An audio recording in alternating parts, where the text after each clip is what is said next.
She cheated on me, with a married man we both worked with. He left her. She stayed. No apology. No guilt. Just that smug smile like nothing happened. But I didn't scream. I didn't beg. I did something better. I made her life a slow, silent collapse, right in front of everyone. And she never saw it coming. The Quiet War, a masterclass in cold revenge. She cheated on me in November 2023. No screaming, no messy breakup, no public betrayal.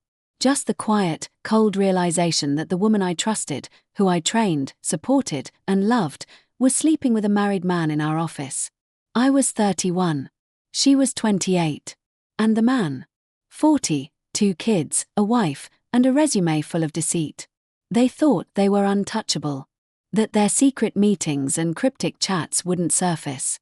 But secrets rot in silence, and eventually, they stink. He left her, of course. Men like him always do. Ran back to his family, changed cities, vanished into domestic guilt. But she stayed. And that was her mistake. Because she works with me now, same floor, same teams, same coffee machine.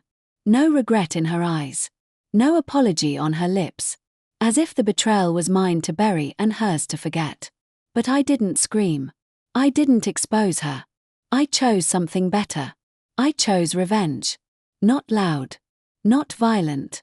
Not messy. The kind of revenge Thomas Shelby would approve of, measured, psychological, devastating.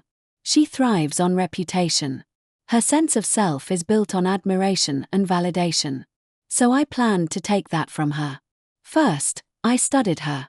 Watched how she carried herself. How she cut corners on projects.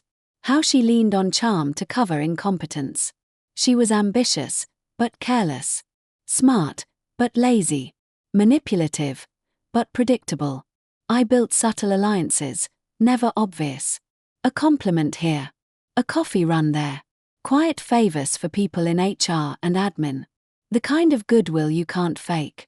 Soon, I was on their radar, not as a man with a grudge, but as someone dependable. I became visible in the right ways. Volunteered for important assignments, not with her, but adjacent. High-profile tasks where my name would shine next to hers for natural comparison. I helped others, stayed late, made my value impossible to ignore. She noticed. The smirk started fading. Then came the strategic failures. I let her fall, not with sabotage, but with absence. When she asked for help on a big presentation, I said yes, then let her wing it. She wasn't prepared, and the clients noticed. I didn't comment. I didn't rescue. I just let silence do its job. The office began whispering. She's slipping, her. Wasn't she late on that report too? Something's off with her lately. I didn't feed those whispers. I just let them breathe. She tried regaining control, offering small talk, fake smiles, nervous jokes. I responded politely, always civil, always professional. That's what haunted her most. I didn't hate her. I erased her. When team events came up, I shifted focus away from her. On her birthday, I planned a lunch for a colleague. Everyone showed up to mine. She sat alone, phone in hand, pretending not to care. The moment of real victory came when a major project pitch opened up. I was the clear candidate. She tried to slide into it last minute. I declined her involvement gently. Deadlines tight. I've got it covered. The leadership praised my work. She wasn't mentioned. Eventually, HR called for peer feedback. I didn't lie. I didn't exaggerate. I simply told the truth. Inconsistent under pressure. Tends to avoid accountability. Could benefit from more preparation. That truth, repeated enough, echoed louder than any rumor. I didn't need to destroy her. I just let her do it to herself. Weeks passed. She kept shrinking, less involved, more reactive. I rose higher. Promotions followed. Respect grew. Her reputation. Dull and fading. Then came the apology. She walked to my desk one morning, soft eyes and a hesitant voice. Can we talk? I let her speak. She delivered the monologue I'd rehearsed in my head for months. I was going through a lot. I didn't mean to hurt you. I'm sorry. Truly. I nodded once. Thanks for saying that. Then I turned back to my screen. She waited, expecting more, a smile, a second chance, a release. But there was nothing else. Because her apology wasn't for me, it was for her guilt. And I wasn't going to carry that anymore. She changed after that. Not because she healed, but because she realized I didn't need her remorse. She tried harder in meetings. Became overly helpful. Pitched ideas in desperation. But people weren't listening. Her name didn't inspire trust anymore. She attempted one final power move, applying for an internal leadership program. High visibility, executive attention. She got in. Walked around like she'd reclaimed her crown. Until her team lead pulled me aside during a lunch break. Hey, you worked with her, right? Any advice? I kept it clean.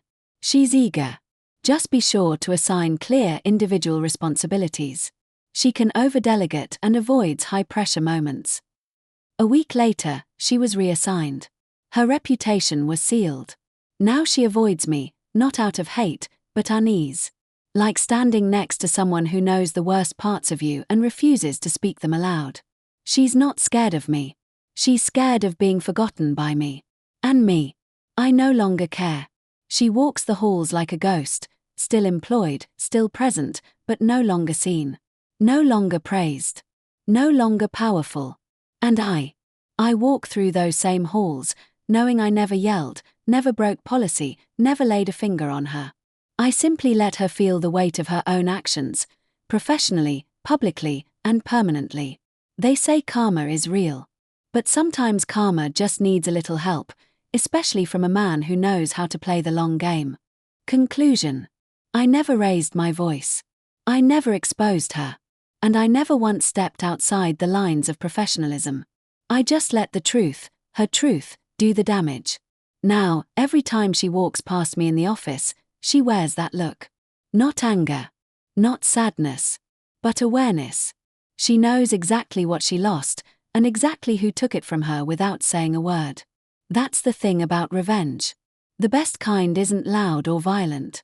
It's the kind that looks like success, sounds like silence, and feels like being forgotten by the one person who used to see everything in you.